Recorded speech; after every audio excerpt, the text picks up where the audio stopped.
Hello, everyone, and welcome to another episode of the Wrist Cheese Radio Podcast, a podcast dedicated to horological hot takes, taboo topics, and often unpopular watch opinions.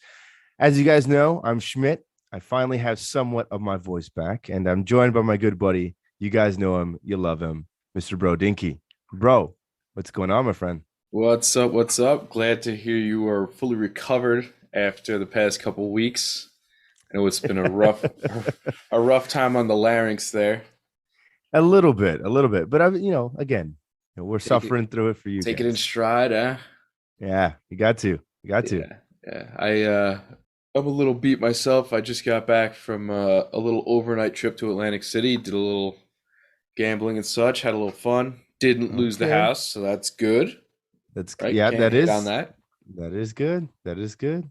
Right, and it's not so bad. You got a comp room and everything. You eat for free mostly, so. Well, I guess if you know the right people, right?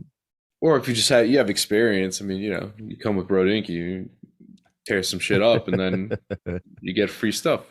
I like it. Hey, yeah. Well, I might just have to take you up on going to the AC and seeing what trouble we can get into. Definitely, and it's always a good time down there because it's always interesting watch spotting in casinos because you have such a mixed blend of people. Yeah. So you see a lot of the pretty standard stuff, Datejusts and things, smartwatches, fashion, blingy fashion watches. Nothing's spectacular. Okay. It's just fun to see. I saw a guy with what I assume was a fake bust down full gold Datejust. Okay. Right. It had heavy diamond bezel. I was like, no way, this dude who's sitting next to me affords this. Like, you should be playing in high roller. You know what I mean? Yeah. Either that or it's like, or you're slumming it. Yeah. But I saw a guy wearing a shirt that was probably pretty appropriate to the situation. It said something along the lines of like, broke is loud, wealth is quiet. There was one more saying on there. I can't remember what it was, but I was like, that's exactly what this guy is. It's probably a fake. Those Gucci sandals are probably knockoff. Yeah. He was a young bro. I'm like, I was like, I don't know. Maybe you're like a Bitcoin millionaire or something, but you know, didn't fit the bill. Yeah. I mean, it's hard to tell these days, man, because there are Dogecoin millionaires out there, and it's just like, more power to them. But most of the time when you see stuff like that, it's out of element. As I say, it's a little fugazi. Yeah, had a good time there though. Anything new with you? No, man. Just continuing with work stuff, getting ready to take a little work trip here, not too distant future. So Schmitty will be on a little hiatus for a while, but we'll be coming back at it and bringing you guys some more episodes. Speaking of episodes, I'm sure people saw that the Nevada Chronomaster and Chrono King got a little love. Fratello and Hodinkee. It's been everywhere. It's a cool watch. I mean, I can't blame them. I mean, there's a lot to love. I mean, there certainly is. But everywhere, within hours of our posts. It's kind of interesting. I like it. Hey, you know what? That's what we're here for. We're here to bring you guys the bleeding edge information for the watch industry. Maybe we have more listeners than we realize. I'm looking at you, Danny. Milton. Ruh-roh. So on that note, my friend, why don't you let the listeners know kind of what we're working on today? So today, I'm going to call the topic for today funky watches, because the working title makes it sound a lot worse than it is. The working title is ugly watches, but by ugly, not the traditional sense of ugly like this thing is hideous, I hate it. It's more like watches that bring the funk, right? Like a nice way of saying they have their own ugliness about them, but in a great way. Sure. Right? Something about the loudness and the uniqueness. There's certain attributes that make them stand out, make them interesting. And even if they're kind of awkward or gargantuan or something, they have these redeeming qualities that I guess we just describe as funky. Yeah. So that's what I went with, was funky watches as opposed to ugly or ugly pretty. Like There's this David Chang, famous chef. He actually has a, I think it's on Netflix. It's called Ugly Delicious, and he basically just covers all food that looks terrible but is But awesome. tastes amazing. Yeah, yeah, Yeah. yeah. So that was kind of like what I thought of when I was trying to think of like a good name for this. But yeah, that was sort of like a little inspiration there. And I like it. yeah, so that's what we're gonna go. I don't think often enough, the redheaded stepchilds, if you will, of the watch industry get any love. Like there's some pieces out there that are just funky and weird, and I think a lot of people may be a little bit too scared to add them to the collection, or they're just not talked about, and so they're kind of, they fall by the wayside a little bit, and they're not at the forefront of everyone's mind, especially for us. I mean, you and I have talked about this before. We pride ourselves in really talking about stuff that is not always going to be common, especially for listeners that are just getting into this hobby. We want to expose you guys to a lot of different stuff. And I think, I'm sure probably your list and my list combined, we'll probably have some nice, unique stuff to talk about today. I'm curious to know if we have any overlap. I feel like we maybe have one that is probably on both our lists. That I'm gonna save till last because I'm gonna see if you have it, but sure, maybe two. I'll say maybe two. Okay, all right. Well then, without further ado, do you wanna lead us off? Sure. We each have a little list of watches here that we think bring the funk, right? Yes. I'm gonna start with a little microbrand watch that I've always really liked, and then they dropped this version in one of the most intense color schemes I've ever seen. It is the Autodromo Group B in Corsica blue. My buddy who's listening to this podcast right now is probably fist pumping the air because he owns this watch, and it was like a watch that he was like heavily debating wanting to get when they first dropped, and then they sold out, and it just like went forever for him to get it back. And like once they came into stock, dude, he just pulled the trigger.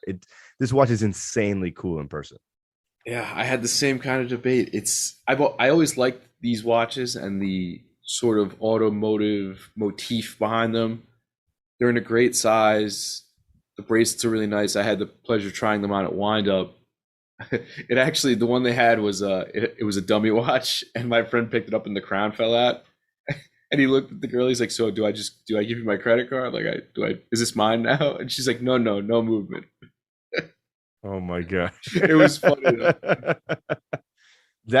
But that would be a nerve-wracking time. I mean, it was pretty funny. Yeah.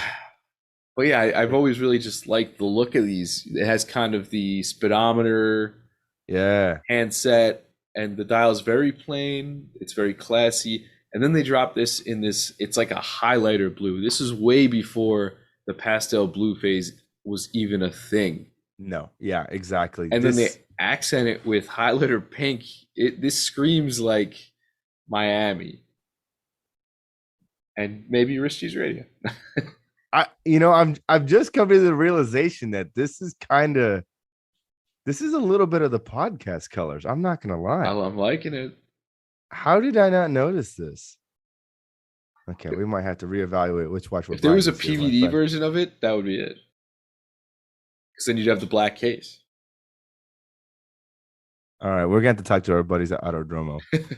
I think we need a 1 of 1 or a 1 of 2 piece production run of a Group B in a PVD case. That would be kind of everything. Yeah, I give them a ton of credit for this. I give them a ton of credit for this design. It's original. It's completely original. And in talking with a bunch of microbrand industry people, let's just call them, we were discussing different watches, and they were like, they can charge whatever they want because they're the only people doing that. Like, yeah, because we were kind of talking about whether, the pricing, and some people said, well, I thought it was high. Some people said I didn't mind it. They said, well, they can charge whatever they want because they are the only ones in that game. And I agree. It's a sick watch. If you're into like the whole automotive look and you want to cruise around in your classic car with your leather jacket on, this is your watch. Yeah. But it's not a leather jacket. It's like a white linen jacket because we're cruising around Miami. All right, All right, like depends where you are. Autodromo let's be sounds real. very Italian to me. Oh man, all right, this is just straight up like old school Miami Vice. Like that is what it's like the 80s threw up, and that's what I love about this watch. This watch is sick. And I'm so fortunate I've had the opportunity to actually see this model in person. It's even better in real life than it is in photos. It really is. And I remember my buddy pestering me about this watch because he saw it, and he's not a huge watch guy. He has a few watches. He's got an SKX, he's got a Tissot. But when this watch dropped, he's like, I don't care, I will own it. Like that was kind of like what it was for him. And as soon as he had the opportunity, they came back in stock. And I think he bought it from our friends at Worn and Wound through their shop. And he loves the watch. He was blown away by everything. So yeah, this is a home run. I'm kind of mad that I didn't think about this one myself. It just hit me now, I'm gonna be honest with you. Because this watch is amazing. The color scheme, at least. Oh man, this watch is kind of amazing. I love it, man. That's a good choice. That's a good choice. Well, speaking of funky watches, I was thinking about a watch that we had talked about a little bit briefly last episode, and I think I changed it for another option. But one of the ones that I wanted to kind of bring up, especially because I feel like now we're starting to see the tides turning a little bit with more people being okay with getting into digital and getting back into like quartz watches. Okay. I think that we're starting to see this a little bit of a resurgence come back. And for me, one of the watches that it's been out for a few years now that really kind of took me aback when I first saw it drop was the reissue of the Bulova Computron. I don't know if you remember this watch. I almost thought you were taking one of mine. Keep going. So when this watch came out on social media, and I think it was heavily promoted by influencers at the time, it was so 70s to me. And it just looks so good. They used the vintage logoing. They used this old school like ribbed bracelet / case design. It looks like a computer, hence the name. And I loved everything about it. And I was like, this is a watch that I could honestly see myself owning, just purely for the fact that it is a funky timepiece. It is a weird looking watch. And it's kind of interesting because Girard-Perregaux just came out with a watch very similar to this. I saw that. Like this past week or last week. And I don't know if it was in precious metal or if it was like a gold plated case, but it was some type of gold tone and it had a digital readout, but it was something that Girard-Perregaux did back in the 70s, like a lot of brands did, because this type of quartz technology with the digital readout screen was really in vogue at that time because it was, the futuristic age. Everything was trying to be cutting edge and everyone was looking for that kind of computer integrated look. And this watch is certainly of that time. I think out of all the models, I think there's 3 versions. There's the gold kind of plated version. There's a blacked out version. My personal favorite is the regular steel with like this glaciery blue. The blue, yeah. I was just looking at that on the screen. It's very good looking. From what I remember, these aren't really that expensive. I think a couple $100. I think it was like $200 or $300 for this watch. And it's just one of those watches, like it's one that you just buy on a whim because it's just cool. And who wouldn't want to add this to the collection? So for me, this is a funky watch that I want to see get some more love. Yeah, it's very cool. And you see even that coming back with the Hamiltons, there's GP. You're seeing sort of this digital readout look coming back in these nicer looking watches. So you're not getting them in a resin G-Shock anymore. You're getting something that looks like a timepiece that's going to be fashionable, if you wear it with something nicer, as opposed to, don't get me wrong, a G-Shock's fine. You can wear that with most things, but this is just a little bit of a step up in the digital watch game. And it just looks different. And that's what I love about it. I mean, even amongst the watches that kind of fit that category, the finishing of this one is a little bit different. The bracelet and the case, it just has a much more kind of almost industrial look to it that I don't find on the other models. And for me, I think it's decidedly different. And when Bulova dropped this a couple of years back, I remember everyone was just kind of like, holy crap, like where did this watch come from? And I think after that, after the hype died off a little bit, it's gone a little bit, by the wayside. And so for me, I think it would be kind of cool to see a resurgence and foresee it come back into vogue.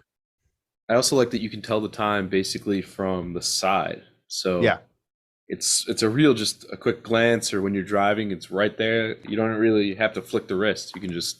Yeah, exactly. It's like on the same plane. Like you're literally looking at the dial, which is super cool. All right, I will see your Bulova, and I will raise you a Bulova.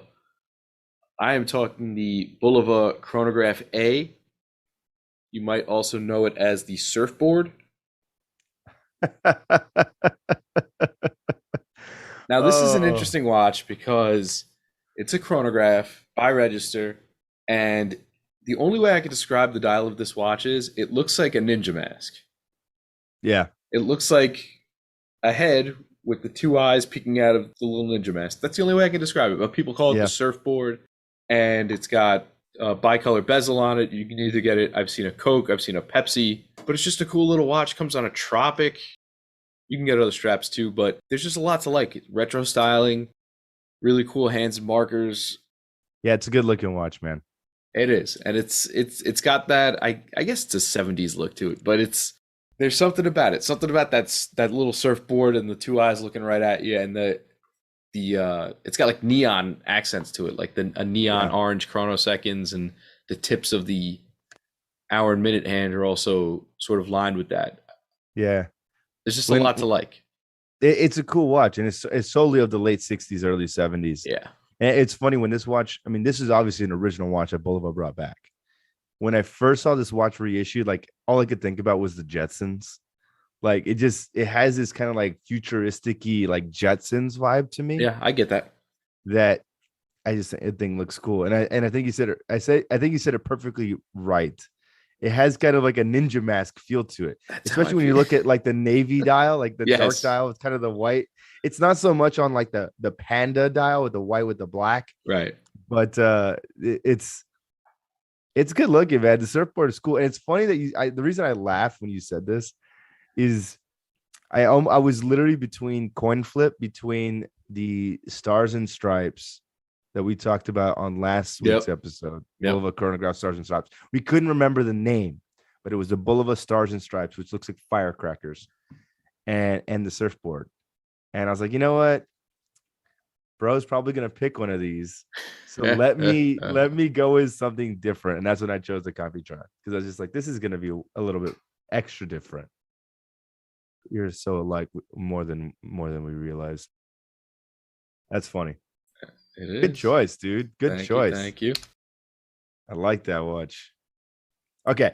Hopefully this one that I'm going to pick is a little bit out of left field for most people, and you may have to do a Google search if you're not familiar with this watch. So this is from a watch manufacturing company that was based in France. They were really, really, really prolific in the late 60s, early 70s. And I'm not sure how to exactly pronounce this brand, but I don't know if it's LIP or LEAP.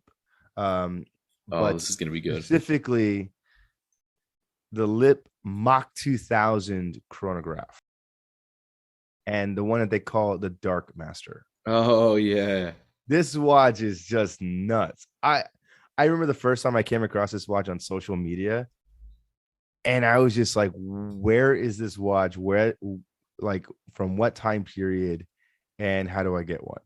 And back then, this was many, many, many years ago. Back then, they just didn't exist, because the company had kind of gone defunct a little bit, and then they kind of came back. And now you can purchase these, albeit they are quartz model versions that kind of stylistically look like the originals. But the originals were manual wind chronographs. Like these were original, kind of like a 70s futuristic racing chronograph. And in kind of the same vein of what we talked about last week, this is one of those watches that just like tried to predict the future of style. and it just like missed the mark because it like as style grew up around it, like you look at this, you're like, this isn't anything. What would have been considered futuristic now? Like it looks so out of place. But that's why I love this watch so much. For those of you who are not familiar with this model, it has an extremely asymmetrical case. So the right side of the case is basically a blunt end. The left side of the case is basically like a U shape. It curves around in like a circular format, but you make almost like a sideways U type case. You have it on a rubber strap. Then you have an off-centered chronograph dial. It's a 2 sub-dial chronograph with a date. And then you have a crown and pushers on the right side of the case, where each one of them is like a sphere, like a ball. It looks like a gobstopper. Yeah, it's so weird. And each one is a different color. So the start button is yellow. The chronograph or the crown itself is like a turquoise blue. And then the reset pusher is red. So it's like a very weird mix of primary colors alongside the actual watch, which is mostly black, especially for the model they call the Dark Master, hence the name. Right? It's just a weird watch. I've always been fascinated with it. Vintage models hit around anywhere between like the mid 2s to high 3s I've seen. And they fluctuate, especially because this model was at one point pretty desirable. But you can buy the Quartz chronograph version for probably $700-800 US. So really cool watch from a pretty lesser known brand, at least in the United States, I'd say, by Leap or Lip. Are you familiar with this watch? I am. I've seen this a lot of times, and I definitely took a hard look at these when they got reissued. And there's a few different configurations of. I think there's one that's not a chronograph even. I think there's a time only. Yeah, there is. These are definitely super interesting. These almost remind me of. Do you remember when Seiko reissued those? The Giugiaro. Yes. Yes, I knew you were gonna say that, being a Seiko guy. But yes, they have Are you talking about the diver, or are you talking about a different watch? I was talking about the chronograph from the chronograph from Aliens. Well, now I might as well bust into that one because that's next on my list. Oh no! Yes. Oh my God! Why do we do this to ourselves? Also known as the Ripley. Yes, the Ripley. Seiko that's the one. Giugiaro, which is apparently designed by an Italian designer. It's a chronograph that is very peculiar, to say the least. Yes. It was featured in the movie Aliens, worn by the protagonist Ripley, played by Sigourney Weaver, in case you do not know. So this super interesting chronograph has basically what would you even call this? This chronograph actuator situation. I don't know, because it's weird because like the buttons are like sideways from how they should be. You know? I don't even know how you would go about operating this, but so it's got, what is it, 2 crowns on the left? I think the original had them on the right side. I think the reissue, they played around with the design a little bit. Okay. But either way, it's got this really huge chronograph actuator on the right side, and there's a button on top and bottom, so you don't press it into the case. You press it horizontally, down you press down or up. Yeah. And it's a 3-register chrono, and it almost has a really cool sort of like a step dial to it. Yeah. And it's mostly black, and you can get them either in black completely or a silver color. And it's got these sort of different hues of orange accents between the hands and the markers and things. But this was another example of sort of predicting the future, obviously, because the movie Alien was set way in the future. But I think this is actually doing a pretty good job of it because it's not over the top in any way. I mean, in form, absolutely, but in aesthetics, I don't think this would be too far-fetched. Like if you said somebody was going to be traveling in space, you'd be like, yeah, totally, I can see this. Well, I mean, this is just straight 80s. Like Yeah, when I look at this 100% is 80s. like if I saw this in a Corsica Blue Autodromo in the watch case, I think it'd be like straight in the mid 1980s. Like that's what I see. And this watch is so expensive. And it wasn't when it was released. Yep. It just got super popular. Everyone covered it and it just exploded. Like I'm looking at an old listing here for like $1,300 for this watch. And I think that they've only gone up since then. Well, they have that cult following, so and Yes. watches that's a lot. That's well, and you have both because you have the Alien fans right that are like collectors, and then you have watch fans, and this is just like it gets a little crazy. Yeah, it certainly But does. it's such a cool watch. These watches with lore behind them. This is it's a big deal for a lot of collectors. But I think Seiko heads, people who are big fans of Alien, and just people who are fans of the obscure timepiece, this is like right up your alley. Have you ever seen this watch in person? No, I haven't either. This is probably like an elite meetup watch. Yeah, this is one of those watches that like when somebody like once we finally get back to like really solid in-person meetups again, I would hope that someone would bring something like this. Like screw your 5711. Like I want to see that. Like Yeah. give me the Giugiaro. Like that's what I want to see. That's just it's such a cool watch. And I guess they made like there's like did you see the white and black dial? Yes. Okay, because there's like I knew that they made like the orange and yellow accented version in the black orange stainless, but I guess that there was like a white and black dialed version in black orange stainless, almost like a panda kind of look. Yeah. But man, this looks cool, bro. We need to find some of these watches. I would love to. Anybody want to send me their Giugiaro? Feel free. Yeah, Giugiaro, and it has kind of like that speedometer look too. Yeah, on the second hand. Man, that's cool. I like it. I'm here for it. We think way too similarly. I cannot believe that that's on your list, but I'm not surprised. Why would I be surprised that would be on your list? The sad part is the two that I thought you might have are still on my list. Well, I have two. Well, there is one on my list that's in the top that I was gonna save for the last one. I guarantee it's probably the same one. Okay. But the next watch that I have isn't necessarily an ugly watch, more so a funky one. But it's just something like there's something about this colorway that I just love.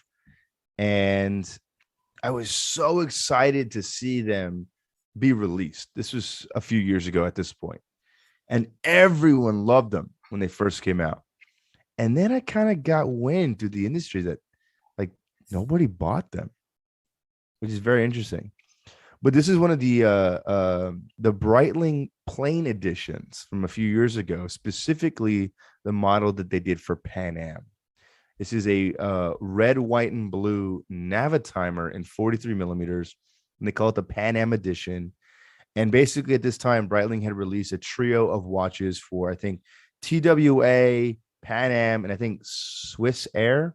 It was a celebration of kind of 70s chronographs, specifically things that the pilots would have worn.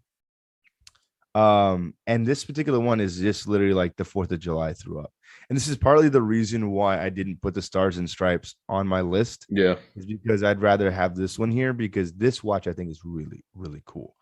It's classic Navitimer, 43 mil, but I love the use of the primary colors here, the red, white, and blue. And it just it's awesome. It's so 70s. It markers 70s. Yeah, the markers are different.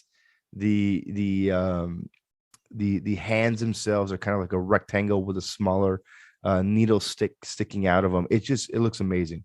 They came on leather strap, mesh bracelet, and I think like the metal like rally cuff, if you know what I'm talking about, like that cuff style bracelet. So there was a lot of these that came out, and from people that I know that were selling Breitling at the time, like they were super hot. You had a few people come and buy them because they were like tracking them down. And from what I remember back in the day, they were supposed to be online exclusives. If my memory serves me correctly, they were supposed to be online exclusives, but then I don't think that they sold through them.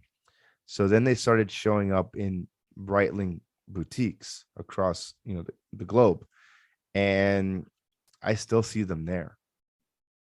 And it's been years. Wow. Like I mean, I love this watch. I think it's super cool, just because it's like, looking at this is not something that I feel that Breitling would do today. Like, it feels different to me. And now that I think about it, I think this is actually one of George Kern's like first like changes when he came to join Breitling. I think this is one of his first kind of like launches. But I love the watch. I think it's super funky. I love the colors. This is the perfect watch to wear several times a year. And it's different. It's classic Navitimer, but in a very different format than somebody else you're going to have at the meetup. I will say this is probably the most legible Navitimer I've ever seen. Right? They're very busy watches, and sometimes I just feel like the hands get lost. This one, there is no losing these hands. No, I mean, they're red. The hands are literally red against the blue dial. And then every graduation level of the slide rule bezel has a different color. It goes from red to white to blue. So you can literally see every aspect of it. It's extremely legible to me. But I don't know. I guess it just wasn't the watch for a lot of people. And I like it too, because it's just got the simple B. There's no wings. Like, it just looks good. The amount of disrespect, right? I pulled this up in Google. In the next little window, shop for similar. 2 gigantic Invictus. Oh God, no. No. Come on. Oh no. That's hysterical. But yeah, I no, mean, this thing would do great in my market. Goes great with a Ranger jersey, Giants jersey. yeah, I mean, I mean, it's a cool watch. Yeah, I agree. Any Cubs fans out there, it's kind of Yep, Cubbies, that works. you know. There's a lot of good teams that this colorway would represent well. So there you go. That today is, if I was gonna buy a Breitling Navitimer, that's what I would buy. All right, here's my next pick for funky watches. It's a brand we don't talk about a whole lot. This is a Zodiac. It is the Astrographic. I'm sure you're familiar with this Okay. one. I am very familiar with this watch. All right, so this has floating discs instead of your traditional watch hands, is what they're called, floating discs. Then the hands basically look detached from the center pinion, and the second hand is just a dot that goes around the outside, I believe. Yeah, that's right. And it also has a 12 date, which is interesting. Yes, this is a cool watch, man. But this is just like retro funk embodied, right? It has this ovular case shape, crazy hands. It's got like a sunburst dial on it. It's just super good. cool. It's just very out there. Like, if you're wearing this, and I think they made it one in a completely gold tone also. Yes. Yeah, they did. Which is super loud. Like, it's that is a statement watch. I mean, maybe we should just call this a 70s reborn, because like, it feels like all the watches we've talked about today have some tie to the 70s. Well, that makes sense, right? Funk was big in the 70s. I guess so, man. Here we go. But no, the Astrographic is super cool. I mean, I don't know if it's personally a watch that I would ever own, but it's a watch that like is totally a conversation piece. There was a guy who was an old acquaintance collector of mine many, many, many years ago. And he was a Zodiac collector back before collecting Zodiac was really kind of mainstream. Back before people were really, rediscovering Seawolves and Super Seawolves. Like, this guy had original Astrographics. And I think this was back when Zodiac was still part of the Fossil Group, or they had just become part of the Fossil Group. They had done a reissue of this watch, and he bought it. And I remember looking at it and watching that red circle. It literally hovers over the dial because the way that the hands are done, they look like they're floating because they're basically rotating discs Yeah. internally, right? But because those, it's like a small transfer of decal or paint or however they apply it on that disc, you can kind of look underneath it, which is the weirdest optical illusion because like it's basically like everything's stacked above each other with these little discs, but as those hands move around, they're obviously passing over each other, but you can also still see underneath them. It is the weirdest optical illusion, but it is super cool. Like seeing that little red sphere, move around. It's it's like a little comet. I don't know how else to explain it. It just floats. It's so cool. And the old ones, they also had some that had almost like a TV case. Yes. Yeah. There was two distinctive kind of case styles. There was like that like Omega TV style case, and Yep. then there's like that the round one that you were talking about. Almost similar to like those like Rado. Yeah, like Yeah. oh gosh. It's not the Star. It's the Commander. Yep. Yeah, the Rhino Commander. Have you Everything ever, has a have you ever seen these 67. old Zodiac ads with like the guy wrestling the snake? No. There's like some really funny old Zodiac ads where like it's just it makes it's trying to make them seem like tough watches, but there's Yeah, one that's yeah. like a guy with like a knife in his mouth and he's wrestling a snake and he's got like the watch out in front so you can see it, and it's it talks about how tough the watch is, Hey, at water least it's better resistant to than 660 feet. hey, at least it's better than if you were flying the Concorde here tomorrow, you'd wear a GMT Master too.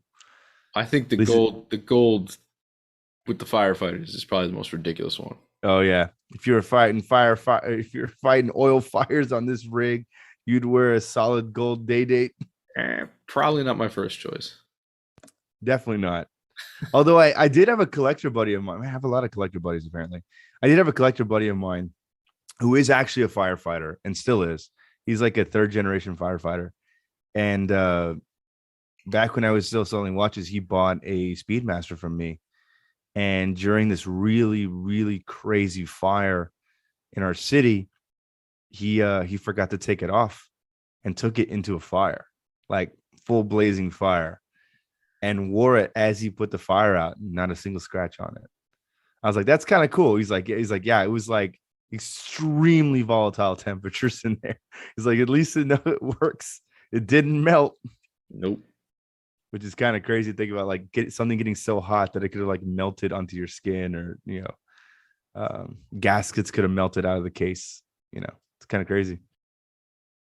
All right, so my last one before we get to the one that I'm sure we probably have on our list together. Is I mentioned this a little bit before that I'm a huge fan of the Alain Silverstein watches. And for those of you who are not familiar, this guy was an old school architect. I believe he was French. Maybe he was Italian. Anyway, it doesn't matter. He was an architect first, kind of hung it up and decided to kind of look into making watches. And he started making watches like in the 90s, going into the 2000s. And he was very heavily focused on quirky design elements, different kind of typefaces, different types of ways to tell the same type of story of what something should be, but doing it in a way that was very whimsical and fun. And he had his own line of chronographs. And since then, he's kind of partnered with other watch manufacturers over the years to release timepieces using his kind of style and language. It isn't in some ways an abstraction of Bauhaus, but it's so good. Everything that he's ever produced, I've been a huge fan of. And a few years ago, he worked with the company Louis Erard to produce a series of different watches. One of them was a regulator model, which, if you're not familiar with that complication, essentially it breaks up all the units of time into their own kind of respective dials. So you have a small dial for your hour hand, you have a large kind of minute hand moving around, and then you have a smaller dial for your seconds. So everything is kind of segmented away from one another. In that same collection, there was also a chronograph version, which I believe was a mono pusher chronograph, if I'm not mistaken. But he's done a lot of great things. Come to find out, he did a special edition model for Watches of Switzerland based in Singapore.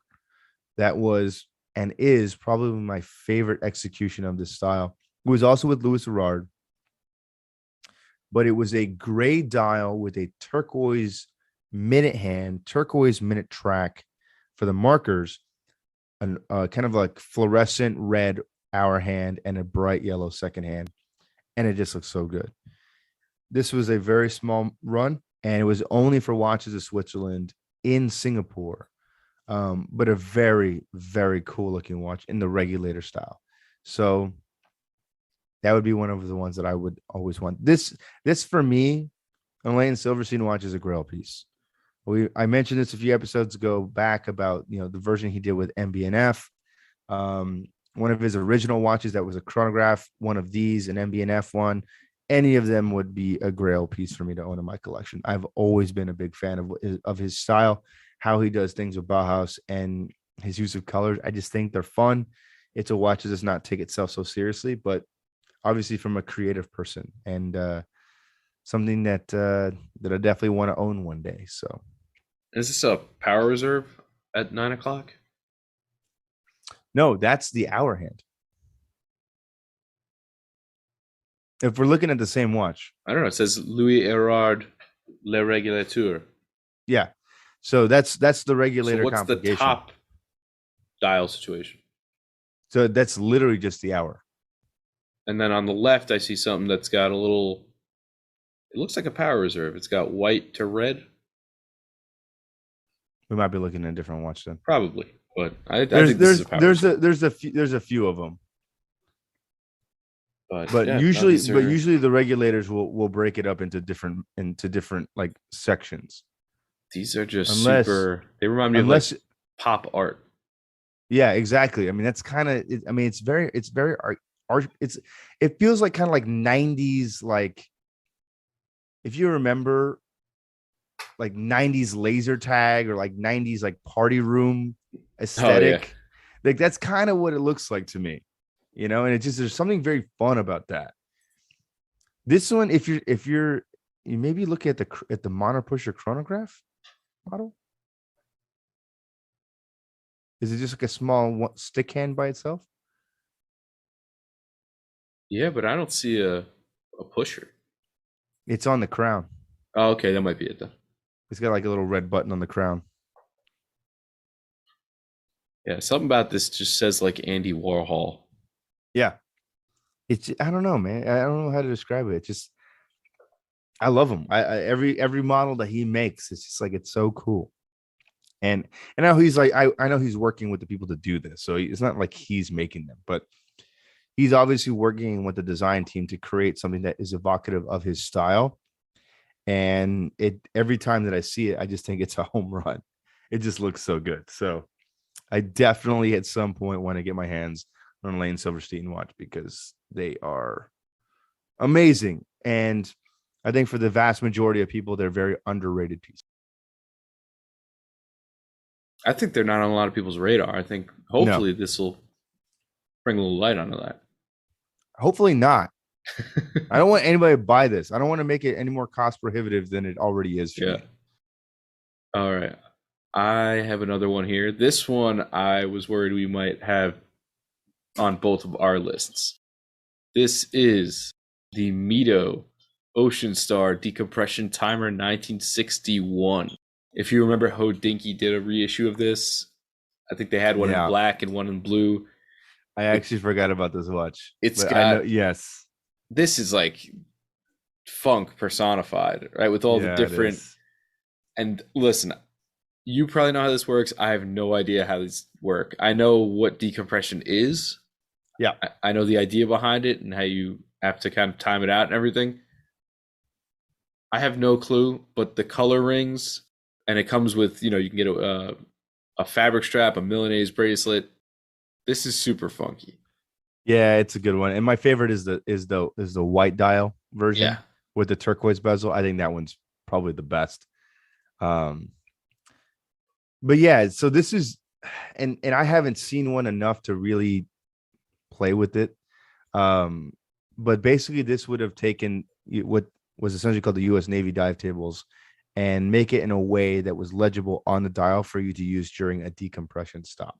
Because keep in mind, back then, when you would dive, everything that you did was based on your depth and what would be your total dive time.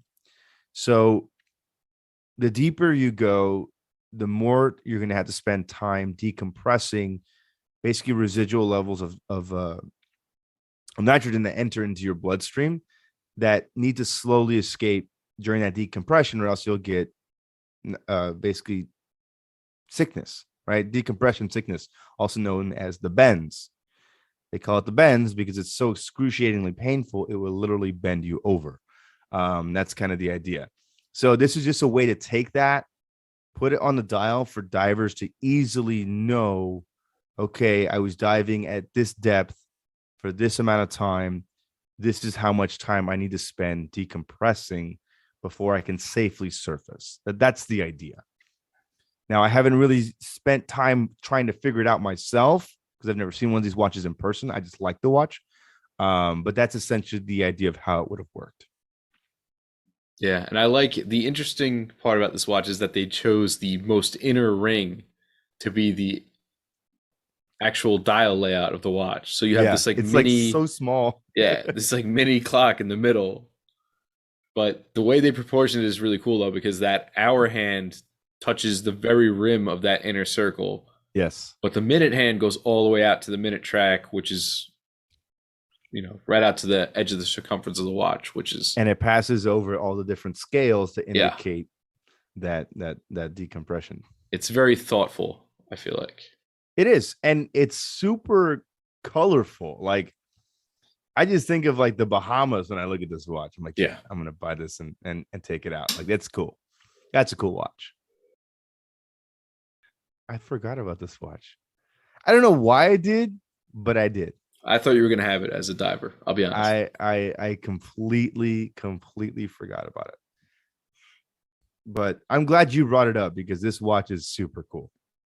And I'm really happy that Mito did re-release this watch. And the same is true with their other Ocean Star collections, especially like the heritage models. Like those are so good. One of my friends was very close to buying one of those watches. But I'm glad you brought this one up because this one's sick. I like it. But I will end my selection probably with the watch that is on your list. And we touched a little bit on this watch previously, but it's got to be the king of all funk for me, and that's the Seamaster Blow Prof. That is for me, in many ways, the penultimate, if you will, funky watch, just because of everything about it. I love the colorways. I love the fluorescent diving minute hand. I love the giant plunger button on the top of the case, the asymmetrical case, the lefty crown. You said it the other day. It's like, yeah, it looks like the Millennium Falcon. Yeah, it does. And I love that, you know. This watch is amazing. And it's probably, of all the vintage watches out there today, if I had the money, if I had about $10,000 laying around, I would go buy an original vintage Blow Prof. That's what I want. And I know this is not a watch for everyone. And a lot of people see this watch today and they're like, this is so stupid. Why does Omega make this? This is an ugly watch. It's heavy. It's thick. It's too big. I've heard it all. You will never convince me that this is not just the best watch ever. It is an amazing piece of horological history. It's an amazing piece. It's really a capsule snapshot of Omega's attempt to be the ultimate diving brand. Ingenuity. Yeah, I mean, that's really what it is. And I touched on this more on I think it was last week's episode or the episode before, 2 weeks. 2 weeks ago. We talked about this, and it's just, this watch was made to be a tool in every aspect. It was abused. It was beaten up. I mean, some of these dials were heavily exposed to salt water because they were used for actual diving purposes. And this is an amazing, amazing piece of kit. My brother has the stainless steel reissue when they came back. I think it was in 2009, 2010, if I remember correctly, on an orange rubber strap. Like that's how he wears this watch. And he's a bigger guy, so it looks great on him. I'd still wear it. I have worn it and I've dove in it. And I will tell you this. Diving in a Ploprof is probably one of the most really kind of corny ways to explain it. Is one of the most like it's gangster. Well, it's not even that. It's just like when you go down and you're wearing it, if it's like the diving gods have like given you the ultimate tool to do your dive. Like it's the way I felt when I was diving with the Ploprof is how I imagine all divers should feel wearing something like that. Like it felt as if it was supposed to be there. Like it was right, and you really understand exactly why every function, every element, every aspect of that watch was designed the way that it was. Because again, on the surface, it's clunky. It doesn't make sense. It's awkward. But as soon as you get underwater and you strap that to the outside of your suit and you're able to manipulate the bezel without any issues, with gloves, underwater, quickly, everything falls into place and you realize why that watch is designed the way that it is. It makes sense. And that's the only way that I could try to articulate that for you. So, my good friends out there, if you are divers and you ever come across this watch, and if you ever had the passing fancy of owning it, go get one, because it is, screw the deep sea, screw anything else that is a quote unquote deep sea diving watch. Those look like fat submariners. Go get you a watch that will literally stand you out from the crowd, and that's going to be the Ploprof. And this is my plea. This is my plea to Omega gods, Kronos. If you're listening, please come back with a new Ploprof. Please bring it back to stainless steel. Make it cool. I want this watch to be special. And I don't know. For me, it's the ultimate. I want a new Ploprof. That's what I want. This is my wish. I want a new Ploprof. Well, let's see if you get your wish. Oh, come on, dude. Are you kidding me? Omega re-releasing the Ploprof is basically not going to happen. If it did, if somehow I called this and it does happen, that'll be the biggest surprise. I would say so. Of this year for me. And I will piggyback my last pick, which is a homer pick for myself. Similar idea would be any of the Seiko tuna type variants, whether it be the tuna, the Arnie, or even sort of the brother, cousin, whatever you want to call it, the monster. Yes. Any of those fat cased Seikos. I mean, the tuna especially, because a lot like the Ploprof, it has that diving history to it. Like it was a solution to a problem. Yeah. Right. It wasn't just let's build a fat diving watch. It was exactly. It was, we don't want helium at all. We're going to try to make this compression style case where it clamps down and we don't have to experience helium to begin with. Exactly. So I function over form. Function over form. They're clunky and they're definitely not for everybody, but they're just cool to look at. And I've always thought about chasing down a vintage tuna, but yeah, there are a lot of Frankens out there. It's a lot of work, but yeah, for sure. That's the hard part with trying to find a vintage Ploprof. Yeah, because like they're all literally destroyed, like just because they were beat to hell. I came across one that was that had a special engraving on the back, that it was like how did it say it? It was it was like engraved like the Jacques Cousteau Conservation Society, like on the case back of the Ploprof. I was like, this is so gangster, because it was one from like the 70s. Always with And the case back. I was like, man, that's kind of well. I say case back loosely because it wasn't really they didn't have case backs. Yeah.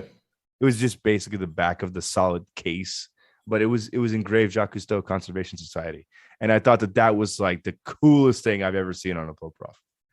Like, not only was it a Ploprof and a vintage one, but it was a Jacques Cousteau Conservation Society Ploprof, like, which is even better. And then my last two, just honorable mention real quick, because I know we're kind of out of them. The Zinn EZM 7. It's sort of like that rainbow look. Like, that's just, it's definitely not a watch for everybody, but it's super funky. You get all these colors, black case. Yeah. You can get a colored rubber strap.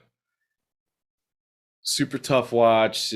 This thing could be basically put through hell, but it's got like this rainbow sort of aesthetic to it. That one. And then I will tell you one that I swear to God you would have had was the Synchron Military. Oh, that's like the funkiest watch of all time. Doxa Army. Yeah. I was thinking about putting Doxa on the list. I was like, no, I talk about Doxa a lot. So I just immediately removed that from my wavelength. Like, that was just not gonna be there. But no, Synchron Military or Doxa Army. I mean, just the shapes of the hands and everything. The gilt look, the like almost Halloween color scheme. Yeah. It's a very interesting colorway for an army watch, quote unquote, or a military watch, quote unquote. But certainly, I really hope we get a debate to settle. I really hope Doxa comes back with the army, and maybe we'll get some answers to the question as to who has the rights to do it. I mean, they said they were gonna do it. Let's have it. I mean, I hope so, right? Clock's ticking, buddy. I know. Well, maybe that new watch show will feature it. I hope. And speaking of featuring, if you are into funky watches and you like a lot of vintage or out there stuff, a quick recommendation: somebody who features this stuff regularly on my feed, it goes by Retro Watch Guy. His name is Jordan, and he sells most of them. But he does like Funky Watch Friday, and people send like in pictures of their crazy out there stuff, and that's how like I come across half of these. I'm like, oh, this is cool. This is cool. Don't get me wrong, some of them are hideous, but yeah. But I mean, funky watches are a thing. Yeah, he had an Anacar that looks so awesome. It was was ultrasonic? It a Sherpa? Ultrasonic. Sherpa ultrasonic GMT.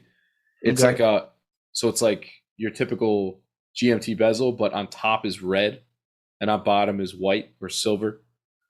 Oh, cool! It's very like vintagey looking, and it almost had like the original, like pre-Explorer type Rolex dial, like the one that supposedly summited Everest. Like, not the tradition, not the Explorer like you think of the Explorer one, but that pre-Explorer, I guess it's just technically an Oyster Perpetual, but it has like that kind of dial on it, and it has that bezel, and it's super cool looking, and I almost wanted to buy it, but it's like $3,000. I see one here for $2,500 on eBay right now. It's a really funky bezel. Yeah, but it's cool, man. Very. That's a brand I really wish would come back. That's one of those brands people just revive left and right these days. So why not? Somebody should. I know. It.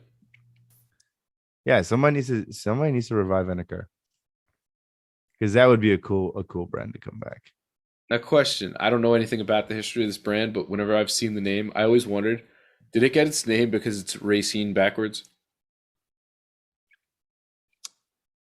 I think that there's actually something to that. I've always wondered, but I don't know why I haven't looked it up. I'm just super lazy.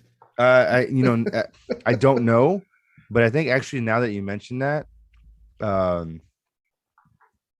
think there is something actually to that.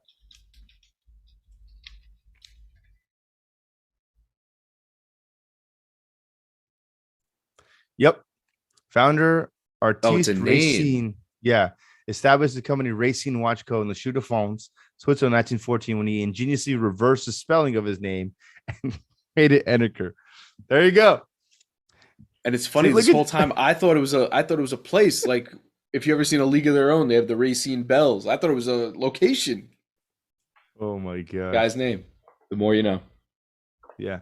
Well, apparently Eneker is still in